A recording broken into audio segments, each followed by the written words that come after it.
I stayed by Daniel's side from having nothing at all to achieving fame and success. It took a full 13 years. Everyone said I had finally made it through the hard times. Until one day, by accident, I saw a message on his phone. If you hadn't pressured me into marriage, I would have broken up with Freya long ago. That very night, I packed my bags and left, decisively. 3 months after the breakup, Daniel lost his mind. Chapter 1. 3 in the morning. Daniel's phone kept ringing again and again. He was fast asleep beside me, his heartbeat steady and calm. I stood by the bed, staring at the flood of messages in his WeChat. Aside from the congratulations on his successful proposal earlier that day, the most eye-catching were the 20-plus messages from his mother. Curiosity got the better of me, and I tapped into them. You ungrateful brat, what kind of thing is that to say? Are you even human?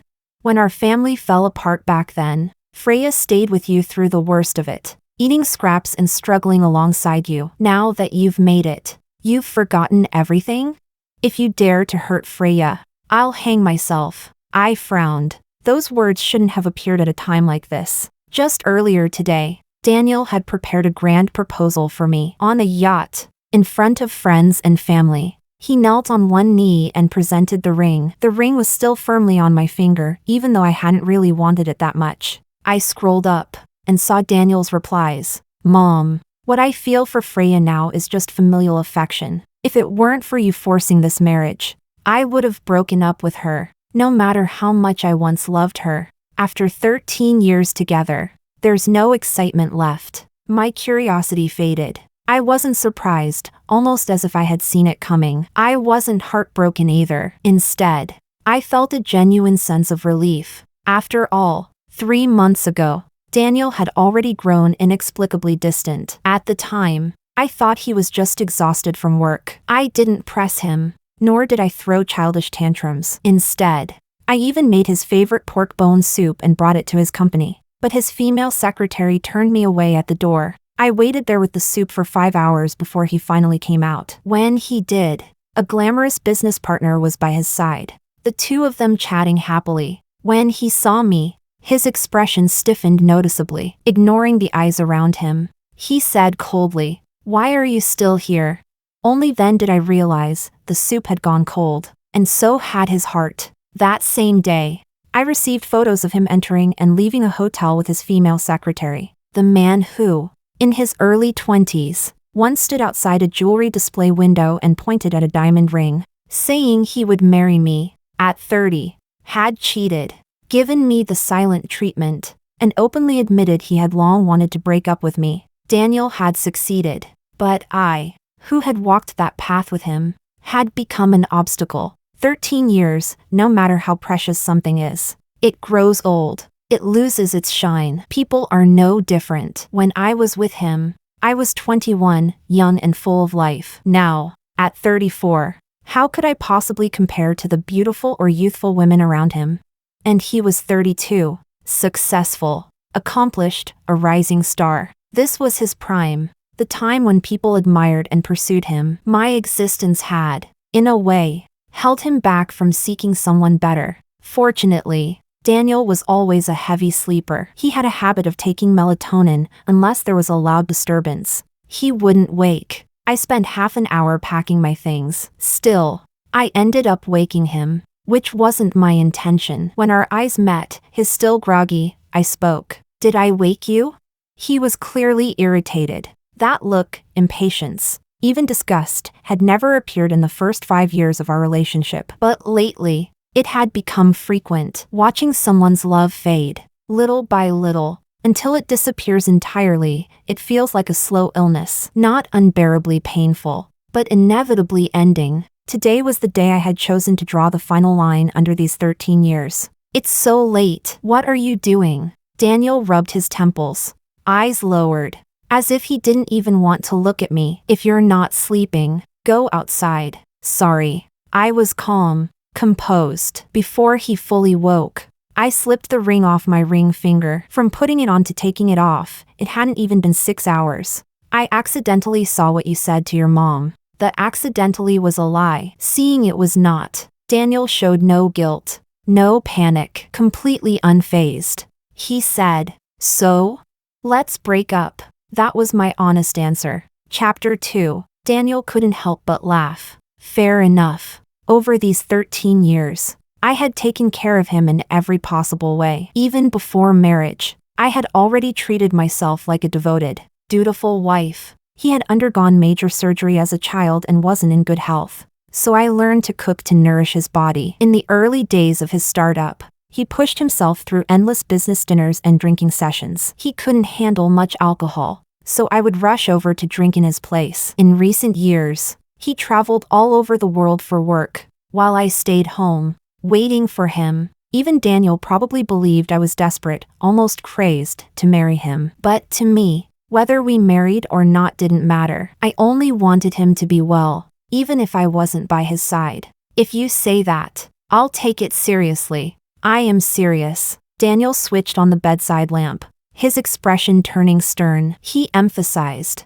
"This isn't me breaking up with you. You're the one who wants to break up." He didn't want to be the heartless man condemned by others, nor did he want to carry the label of wasting a woman's most precious years. I understood.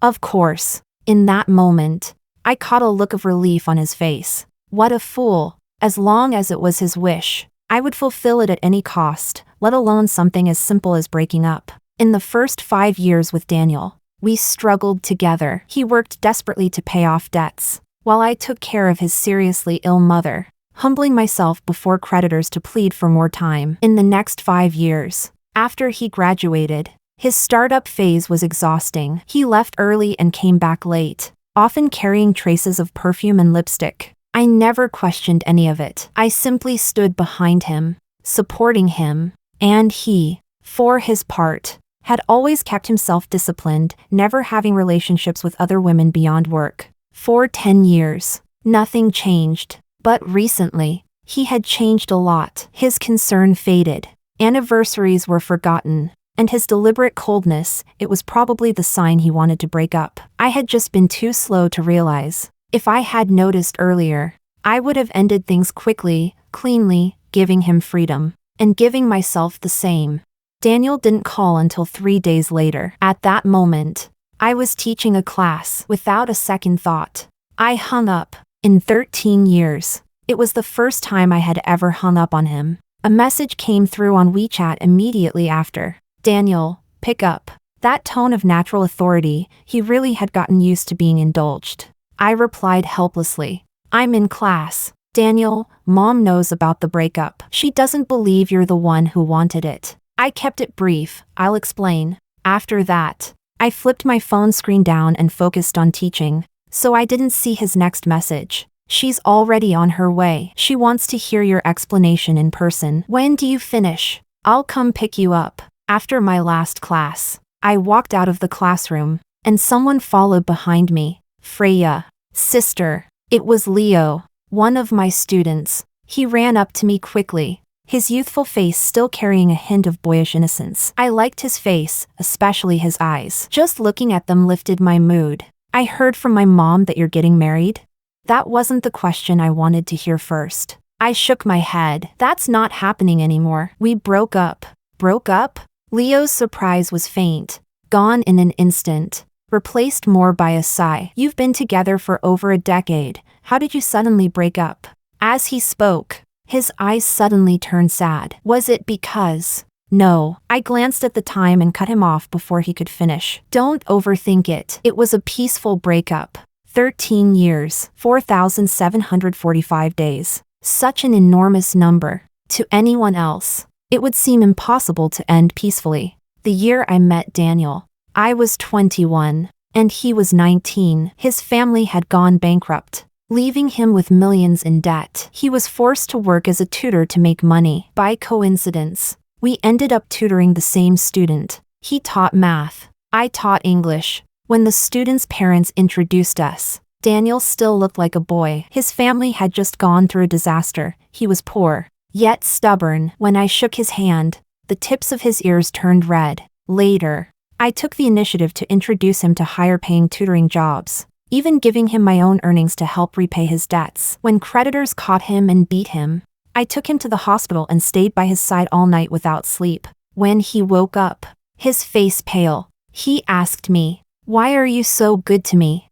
I was momentarily at a loss, not knowing what to say to get closer to him. So the words came out impulsively. Because I like you. But when I said that, I wasn't even looking at his face. After we got together, I poured my heart into treating him well. He needed money, so I worked multiple jobs, paying off debts with him. At our worst, we shared a single pack of instant noodles, a single piece of bread. Later, when his business succeeded, he cleared all his debts, moved me into a big house, did everything he could to make up for the past, and promised he would marry me. But I had forgotten. Some people can endure hardship together, but cannot share success. Daniel had risen to success, and I had stayed where I was. Deep down, I knew I should have let go long ago. I had only been waiting for the right moment. Chapter 3. Leo walked with me out of the school. It had started raining, and he tilted most of the umbrella over my head. He talked a lot, almost noisily, but his voice was pleasant,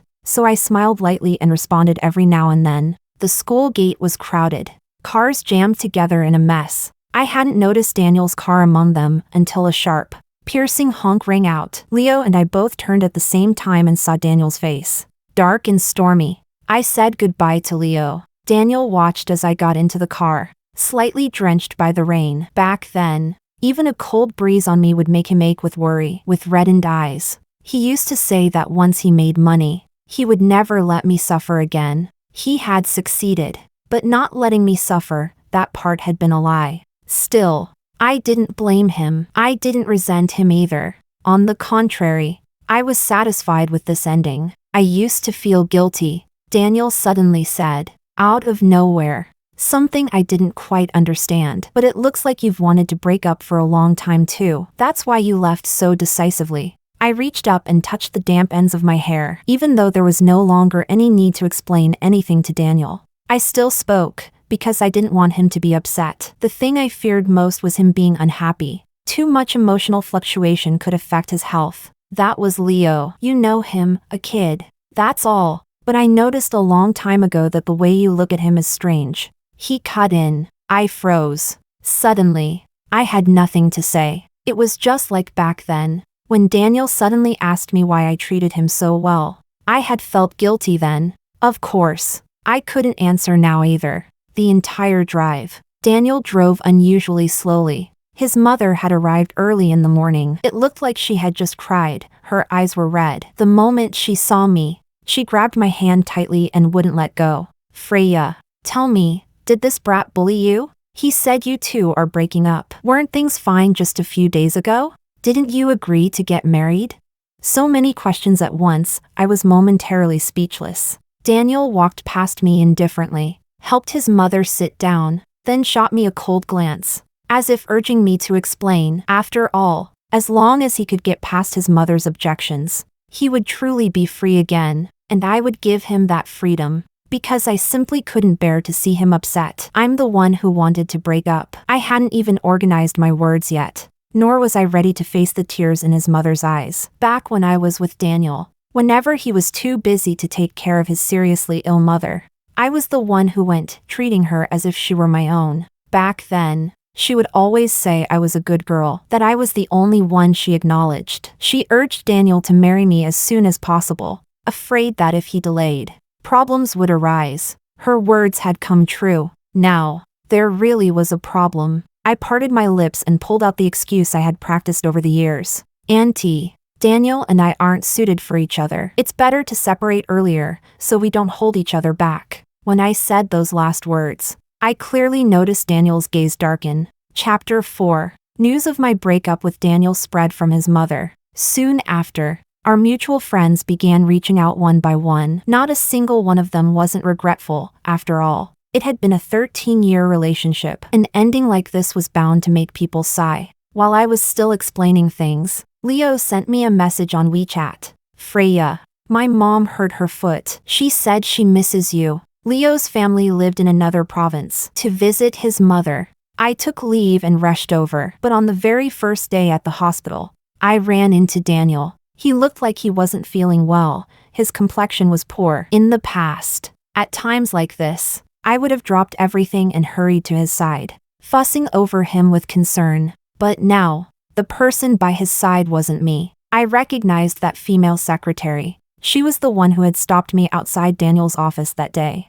and also the one who had gone in and out of the hotel with him after I broke up with Daniel. The two of them being together, it was only natural. I didn't feel much sadness. Instead, I sincerely wished Daniel happiness. Only if he was happy, with someone new to take care of him, could I leave without hesitation. Leo's mother, Aunt Castillo, sat beside me and tugged lightly at my sleeve. Freya, do you know that person?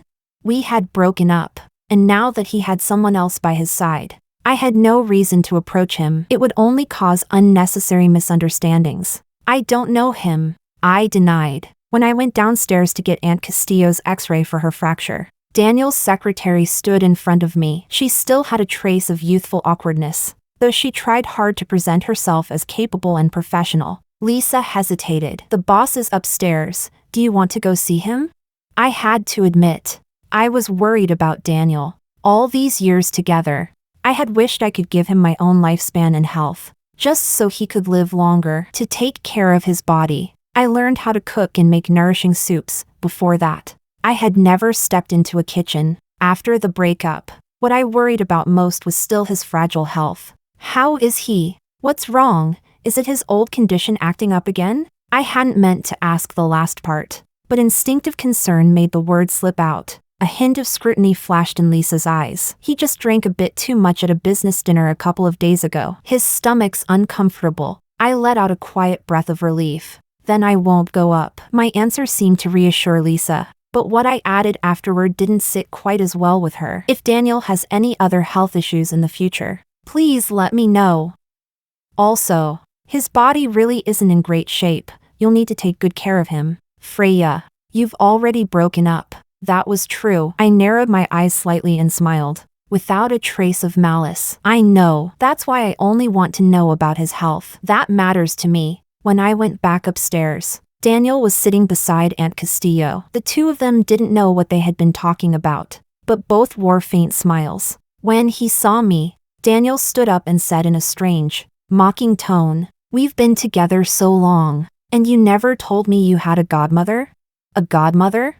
That was one way to put it. Just a little more, and Aunt Castillo would have truly been my mother. Just that little bit. Daniel walked away. Aunt Castillo watched his back as he left. She held my hand tightly, her expression on the verge of breaking. Looking down, I could see the tears welling up in her eyes. Freya, is it him? I nodded. Aunt Castillo nodded back through her tears, forcing a smile. On the way back, she patted my hand gently, trying to persuade me. That's a good man. You should cherish him. Daniel was indeed good. He was hardworking, driven, gentle, and generous, truly a good man. Even now, I still remembered the day he earned his first big sum of money. He carefully handed me the bank card, looking nervous and flustered. With a shy, uncertain expression, he said, "From now on, all my money will be yours to manage." I told him it wasn't necessary, but he insisted, looking at me with those bright, sincere eyes, and asked, "Freya, do you know what it means when a man gives all his money to a woman?"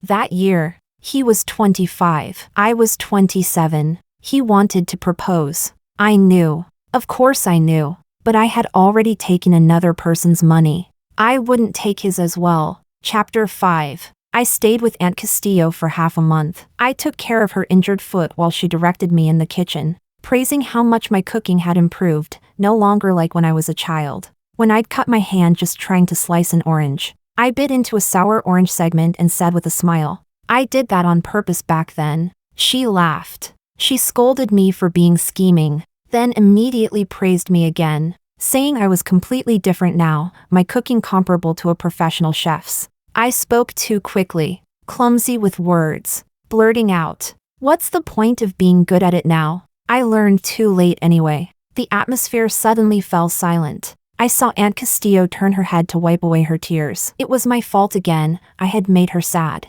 That was also why we hadn't seen each other much over the years. Even when we gathered together, someone was always missing. Inevitably, memories would surface, and reminiscing was, after all, a kind of regret. Before I left, Aunt Castillo walked me to the station. She seemed to have a lot to say, hesitating again and again, but in the end only managed one sentence. Get married soon. I couldn't help but laugh. Aunt Castillo, did you forget? I'm already married. But my husband was a bastard. All these years, he had never come back to see me. When he left, he clearly said he would return soon, but once he was gone, he disappeared without a trace. I made countless phone calls, wrote countless letters, and cursed him over and over again in my dreams. But this time, no matter how much I fussed, he ignored me. He didn't care about me anymore. Daniel worried about how I would live after the breakup. He specifically set aside a portion of his assets to give to me. Looking at that long string of numbers, I felt dazed somewhere along the way. Without me noticing, Daniel had already become so successful, but I wouldn't take his money. I'm not qualified to accept this. After all, we were never married. You often need restorative surgeries, and your work requires a lot of money. There's no need to give this to me. I recalled the day I left. You still have some of my things at your place. When it's convenient, I'll come pick them up.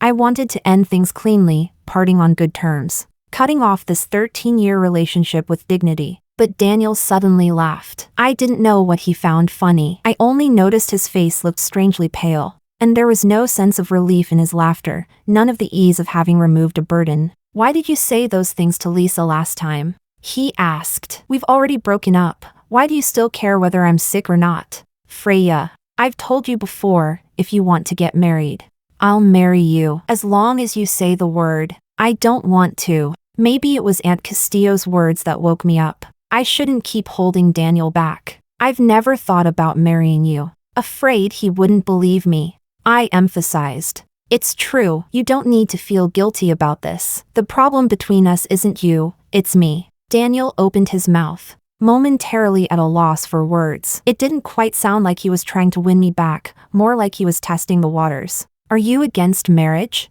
You could have told me earlier. Maybe we wouldn't have had to break up. I'm not. On the contrary, I had once longed for marriage so much that, waiting to turn 20, the legal age to marry, I counted every single day on my fingers. That period was hard enough, but I hadn't expected that the years after turning 20 would be even harder. Actually, your secretary Lisa is quite nice. I can tell she really likes you. I stood up, speaking earnestly. Is today a good time for me to pick up my things? As I spoke, I didn't notice Daniel's hand gripping the cup. His palm was strong, anger gathering in it, almost crushing the glass. After a long silence, he stared at my face, but only managed to say one word. Fine. My belongings were easy to pack. Just one bag was enough. When I walked out, Daniel was still in the living room, holding something in his hand, standing in the home we had shared for years. I said goodbye to the man I had loved for 13 years. Chapter 6. Daniel just sat there, expressionless. The bright sunlight felt completely out of place with the scene. I won't be coming here anymore. I set down the keys and turned to leave. Before stepping out, I took one last look at the place. I remembered when we first moved in, Daniel had excitedly shown me the terrace garden. This was the first home he ever bought, carrying his earliest promises and his most sincere love. Here, we never had the title of husband and wife. Yet we were more than that. Now that I was really leaving, what I couldn't let go of were the memories, not Daniel himself. Clink. A crisp sound. The ring landed on the coffee table. Daniel's expression turned complicated as he stepped forward, grabbing the strap of my bag with one hand. You're really just going to leave like this? We were together for 13 years. In all these days apart, have you thought about me even once? He seemed genuinely confused. I suppose that made sense. I wasn't young anymore, nor as beautiful as the women around him. Logically, I should have been the one crying in regret after suggesting the breakup. But I wasn't. My calmness made him feel unbalanced. I guess that was the reason. There couldn't be any other. Men, in relationships, always want to win. A woman's tears are like trophies to them, proof of their dominance. Softness and regret are things women are expected to show. But once things slip out of their control, they become like dogs that have lost their territory or their toy, barking anxiously. How I wished Daniel wasn't that kind of man. But right now, He was no different from the rest. Meeting his serious, almost stubborn gaze, I shook my head and finally shattered his last line of defense. You were the one who said you'd wanted to break up with me for a long time, weren't you?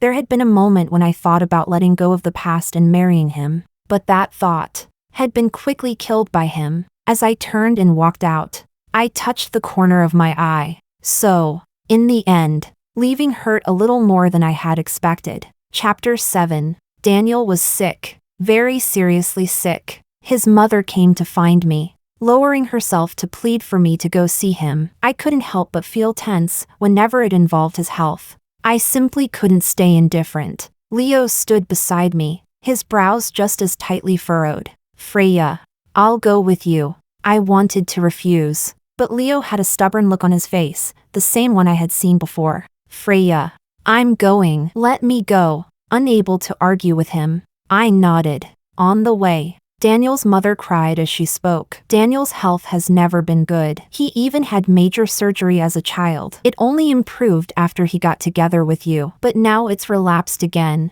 She wept, but she didn't know I was even more anxious than she was. In this world, no one feared Daniel falling ill more than I did. Leo sat in the front passenger seat. I saw his expression grow heavier and heavier. So he had already known, and here I was, still thinking of him as the little boy who used to fight with me over grapes. The doctors had stabilized Daniel's condition, but he would still need a long period of treatment and recovery. In front of us, the doctor was about to say something when Daniel's mother interrupted him. She wiped her tears and instructed me. Freya, go get some medicine and bring it to Daniel's room. He'll need it when he wakes up. I knew she wanted to avoid letting me hear the rest, but there was no need. When Daniel was young, he had undergone a heart transplant. That heart belonged to Leo's older brother, Atlas. I sat by the bedside. Time seemed to stand still. I didn't know whether I was looking at the young Daniel or at Atlas from the past. Leaning close to Daniel, he was real. His heartbeat was real too. When we were together, I often rested against his chest, greedily taking in every trace of Atlas's presence within that heartbeat. It wasn't right. It wasn't fair to Daniel. So I did everything I could to make it up to him, enduring hardship with him, giving all my savings to support his startup, fulfilling every one of his wishes, including breaking up. After all, from the very beginning, all I had wanted was to stay by his side, or rather, to stay by the heart that once belonged to Atlas. But now Daniel was sick. A severe immune rejection had occurred. I stayed by his side, close, so close to that heart, close enough that it felt like I could hear Atlas's voice again. I saw us again, in our teenage years, me, him, and Leo, in the small courtyard at home. He climbed up high to pick grapes, steadying himself on the frame, the bunches of purple grapes swaying gently in his hand as sunlight flickered through the gaps. Slowly, even his face began to blur. It had been too long since I last saw Atlas, so long that I was beginning to forget him. In my last memory of him, he had just graduated from the police academy. The insignia on his shoulders were bright and beautiful, but once stained with blood. They became my nightmare. That day was just 3 days before my 20th birthday. We had agreed to register our marriage 3 days later. I was impatient. I couldn't even wait a single day. Atlas, on the other hand, was always unhurried. He would say, "I'm right here. I'm not going anywhere." He lied. He wasn't here anymore. He left, and never once looked back. I wanted to leave too, but I couldn't find the way. So I stayed, guarding his heart, like a wandering ghost. The tears at the corner of my eyes were wiped away. I opened my wet eyes and met Daniel's face. All these years, I had imagined countless times that everything was just a nightmare. But every time I woke up, the person I saw was Daniel. He was the one who forced me to face reality. Chapter 8. You're crying. For me? Daniel sounded doubtful, yet a rare gentleness appeared on his face. Don't worry. The heart inside me belonged to a good person. I'll be fine. A good person. Atlas had given his life and his organs. Yet at the end of his life, all he received was that simple label, a good person. Perhaps even his name would be erased by time. I felt a surge of anger, and then I thought, no one is obligated to remain trapped in that nightmare forever like I am. I couldn't demand that of anyone, and it wasn't what Atlas would have wanted. Becoming a police officer had been his dream. Donating his heart had been his own decision. I should respect that. Accept it. But I couldn't forget him. If even I forgot him, then who else would remember? I said nothing. I pressed the nurse call button just as I was about to leave the room. Daniel spoke urgently. Panic had overtaken his pale, sickly face. Freya, I don't want to break up. Let's just pretend none of this ever happened. I didn't propose. I didn't say those things to my mom. And you didn't see anything, okay? He looked pitiful. So pitiful that my heart softened for a moment. But I knew softness wasn't love. I sniffed lightly, holding back the tears that were about to fall. I can pretend I didn't see it, but can you? Daniel was a good man, so good that I couldn't bear to keep weaving this lie of love. It was enough for me to be the prisoner alone. Why drag him into it too? He froze, just as I expected. His expression was helpless, frightened. After a long pause, he seemed to gather all his strength before asking, "So all these years, you treated me well just because of this heart?"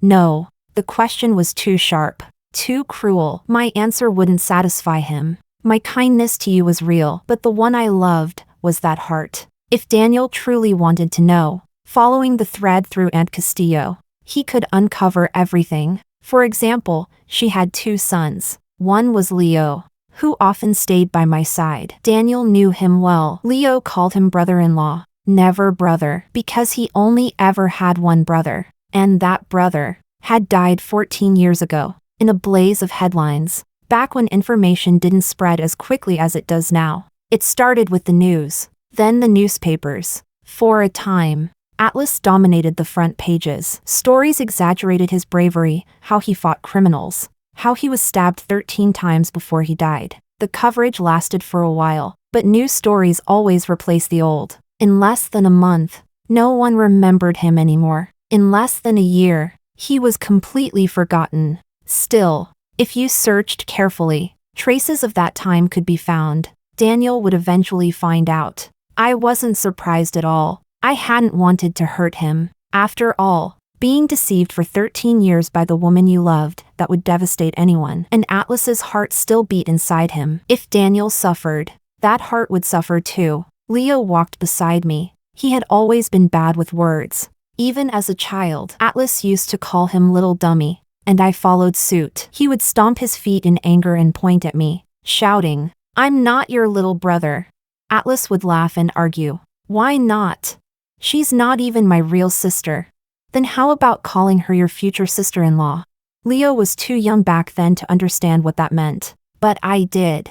And yet, all these years, I never heard him call me that. He still called me Freya, sister, telling me to let things go. I stood there, stunned, emotions surging uncontrollably. If it weren't for Daniel, if it weren't for being able to hear Atlas's heartbeat through him, I wouldn't have made it this far. I let out a bitter smile, tears nearly falling. If I couldn't let go, I would have jumped off a building a long time ago. My parents died when I was young. I was raised in my uncle's home. In those days of living under someone else's roof, where even drinking a cup of hot water meant watching someone's expression, it was Atlas who pulled me out of that life. But later, he went to save someone else, and never came back. That day, I waited and waited. What came back to me was a mangled body that would never open its eyes again. He was torn apart, and my heart died with him. During that time, I wanted to follow him countless times. It was Aunt Castillo who stopped me. If she hadn't told me herself that Atlas's heart had been donated, I don't think I would have been able to stand up again. But I never intended to hurt Daniel because of it. After all, over these 13 years, I had hinted many times about breaking up with him. Now that I had finally found the chance to leave, he regretted it. To end things as quickly as possible, I submitted my resignation to the school. If I left sooner, there would be fewer entanglements. The resignation process took more than half a month. On the day I was leaving, I received a call from Daniel's mother. She was crying desperately on the other end, begging me to help find him. It turned out that after leaving the hospital, his mental state had deteriorated badly. And that had everything to do with what I said. After being deceived for 13 years, for someone as proud as him, how could he possibly come out of it unscathed? Chapter 9. I agreed to find him. I searched everywhere he might have gone, from morning until nightfall. In the end, my car stopped in front of the noodle shop where Daniel and I had our first meal together. Over the years, the shop had been renovated, fresh paint, a new sign, even the owner's son had grown up. When I walked in, Daniel was sitting there. A bowl of beef noodles had been placed in front of him, untouched. I felt a flicker of anger. My hair was messy, my face tired and worn after a whole day of searching. Because of him, I had missed my flight. What are you doing here? Daniel exhaled a puff of smoke, crushing the cigarette into the ashtray. He looked up at me. He seemed thinner, his eye sockets hollow, stubble covering his chin. He had always been meticulous about his appearance, yet now his shirt was wrinkled all over. Seeing him like this, it didn't sit well with me, but it wasn't because of love. That faint, insignificant bit of affection I once had for him had long been destroyed by his repeated indifference and divided loyalties. What are you doing here? Daniel looked almost unhinged. Are you afraid I'll do something stupid and ruin this heart? I sat down across from him, instinctively trying the same approach I had always used with him. I reached for his hand, wanting to comfort him, though my comfort now carried a hint of impatience. Stop this. Come back with me. Your mom is waiting for you. Daniel shook my hand off. His gaze dropped to the bowl of noodles in front of him. He looked miserable, pitiful, like an abandoned stray. But he seemed to have forgotten. He was the one who cheated first, the one who wanted to break up. And now, just because he knew this heart belonged to Atlas, he became like this? It was almost absurd. I had deceived him, but he had also betrayed me emotionally. I thought this kind of ending was the best outcome. There's already another woman by your side, isn't there? I tried to reason with him. You look so heartbroken. Is it really because you love me and don't want to break up?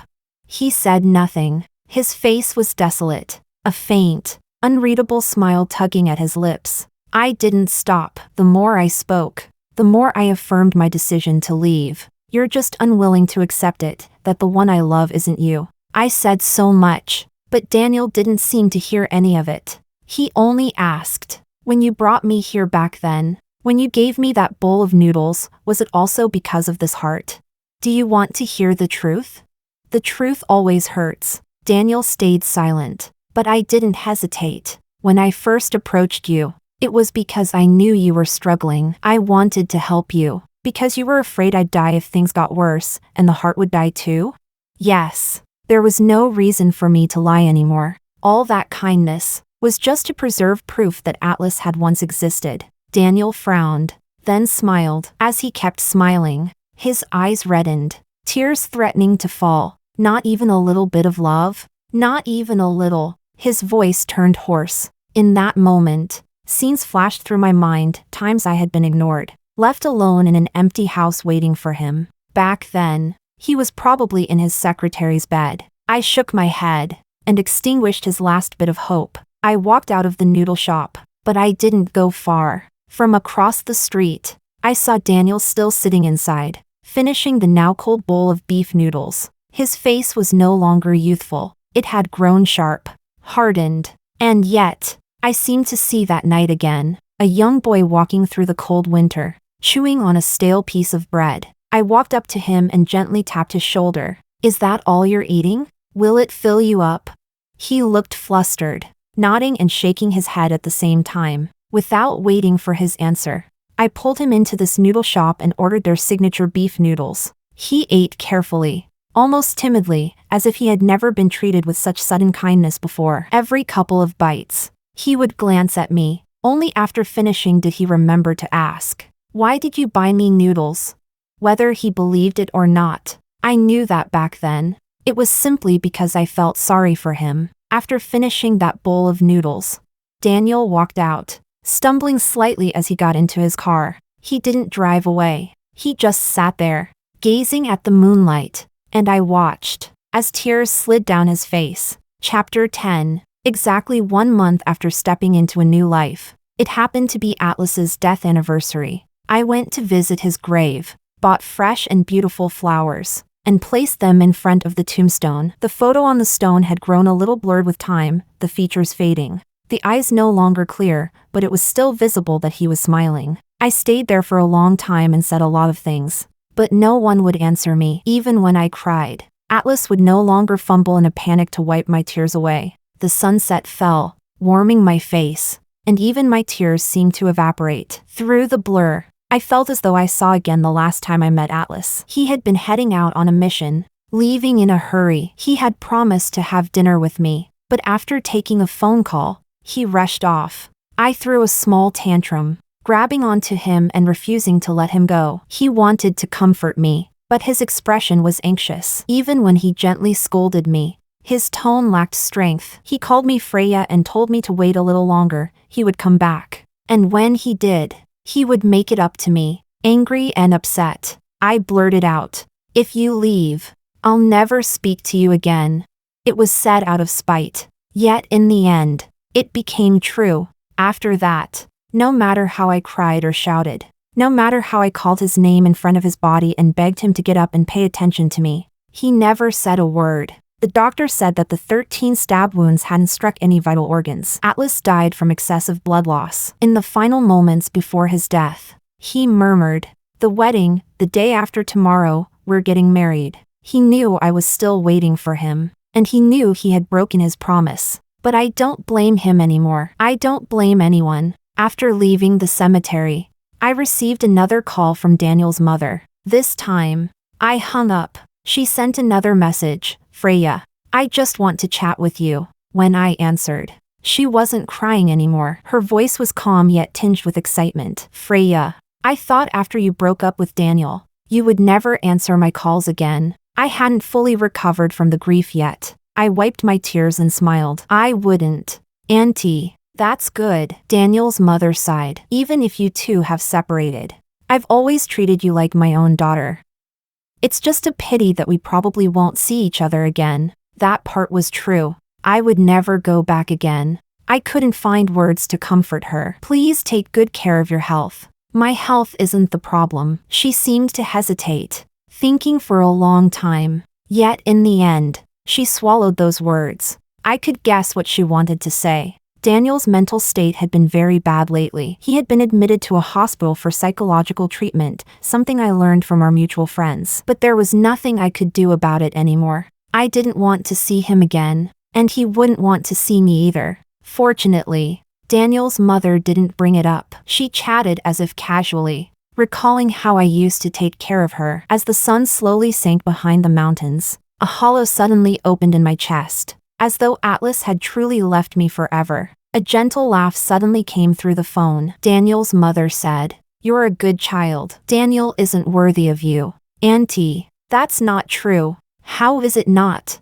She interrupted me. "You didn't know, did you? He used to have heart disease and had surgery. Back then, our family was struggling. Later, after he made money, he even went to thank the donor's family. At that time, he often said that this life was something he had picked up by chance, and being with you was also a blessing he had picked up." My ears felt numb, and so did my heart, as if it had stopped for a few seconds. I could barely hear clearly. "Auntie, you said he went to the donor's family?"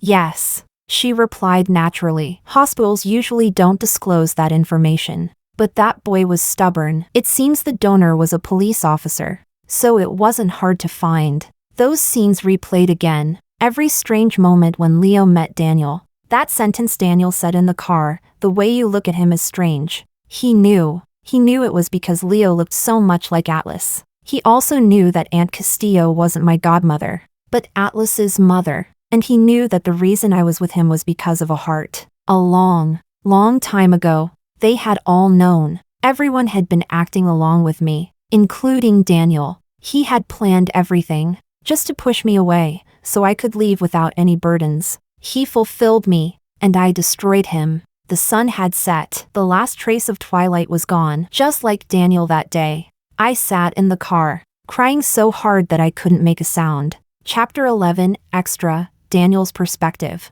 6 months ago, I received a letter of gratitude. It wasn't for me, it was for Freya. She had donated most of her money over the years. As a teacher, she hadn't earned much. The luxury items I gave her were rarely used. She wasn't wealthy enough to donate such a large sum all at once, so there could only be one reason. She was planning to leave. After 13 years together, I still couldn't make her forget that man. That was my failure. The last thing I could do for her was to push her away, so she could miss him without guilt. My coldness. The photos with Lisa. Even those messages that forced her to leave, they were all meant to let her go cleanly. And sure enough, I succeeded. Freya left decisively. For 13 years.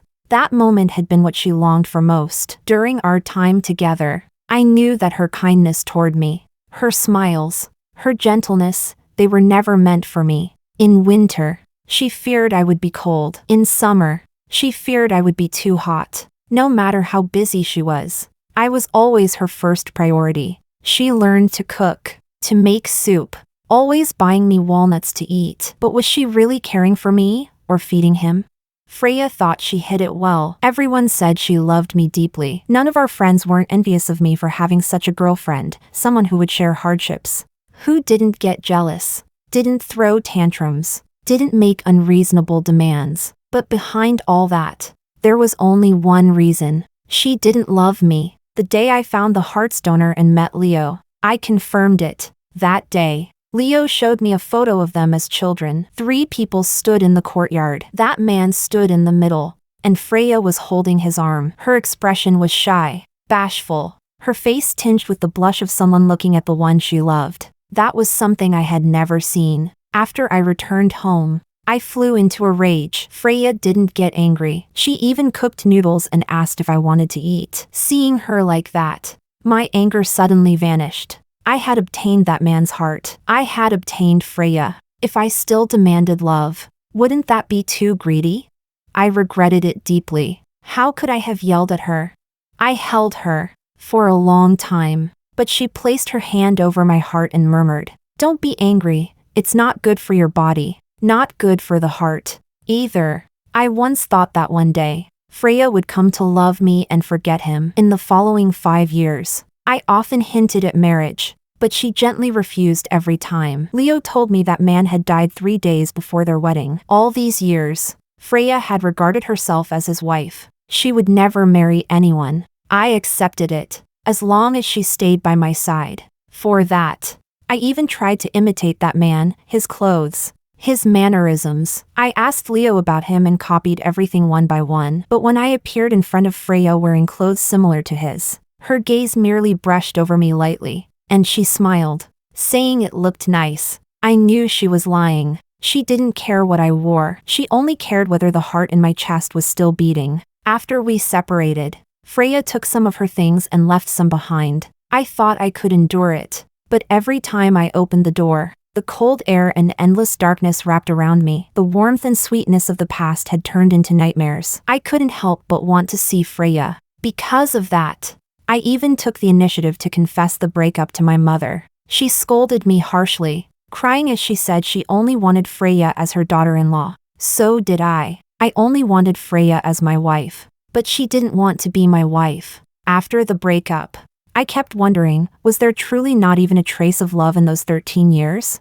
For that, I even brought Lisa to appear in front of her. I hoped, desperately, that she would show even a hint of anger or jealousy. But she didn't. She told Lisa to take good care of me. I wanted to see her. So much that I resorted to despicable means, using money as an excuse to meet her. I couldn't accept the days without her by my side. I humbled myself, almost begging. I regretted pushing her away. But she told me herself that she had never once thought about marrying me. Even her kindness toward me was because of the heart. I accepted it, but I couldn't digest it. My condition worsened day by day. The psychologists did everything they could to help me adjust. But in the 3rd month after the breakup, I was still admitted to the hospital. These days, everything feels hazy. I think back to when I first met Freya. She took me to eat noodles, cared about my life, helped me look after my mother, said she liked me. It was beautiful, unreal. 2 days ago,